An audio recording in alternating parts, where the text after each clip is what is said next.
Hey Tigers, my name's Tammy McClellan. I work as a fundraiser for the Wheat Commission Research Foundation. I also am becoming certified as a life coach.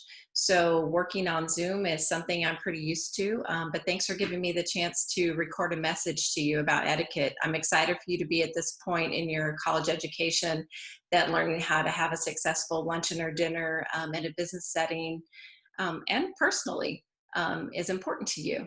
So I want to give you some really simple advice that I think will make your life a little easier when it comes to having and navigating these lunches and dinners. There's a ton of rules, ton. Um, I'm going to give you some advice I learned in college. I had the privilege of attending a formal dinner every Wednesday night of my college career for 4 years in the sorority that I belonged to. And those skills are skills that took me through many a business luncheon and dinner. So what I learned back then was Emily Post's basically guiding definition to etiquette, and it's about graciousness. And she said that being gracious is having other people feel welcome and comfortable in your world. So that's what I want you to think about. Forget all the rules. Well, not really, but forget all the rules. Sit down and think about making the people around you comfortable. It's not that hard to do.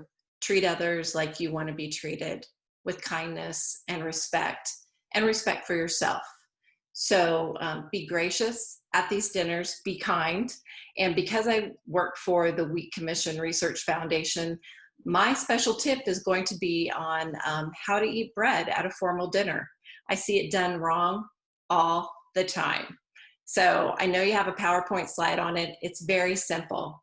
Um, you take a roll or you're served a piece of bread. It usually sits on its own plate. Maybe not. Maybe it's a more simple dinner. Maybe it sits on your plate. Never cut the piece of bread. Never cut the roll. Never butter the entire piece of bread or the roll. To do it properly, you set the bread or the roll on its own plate or on your plate. The butter is passed to you.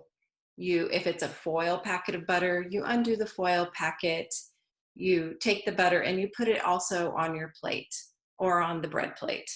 Maybe you take maybe it's a beautiful dinner and it's a chilled pat of butter. You put it on your plate. If you like to butter your roll or your bread, you tear off a single piece. You put butter on the single piece. You eat the single piece of bread. You don't take a bite off the roll. You don't take a bite off the bread. It's letting you take a single piece and putting the butter on it and eating it. See it done wrong all the time. I hope if you learn one thing, it's how to eat bread at a formal dinner and how to be gracious to everyone around you. Thanks for having me.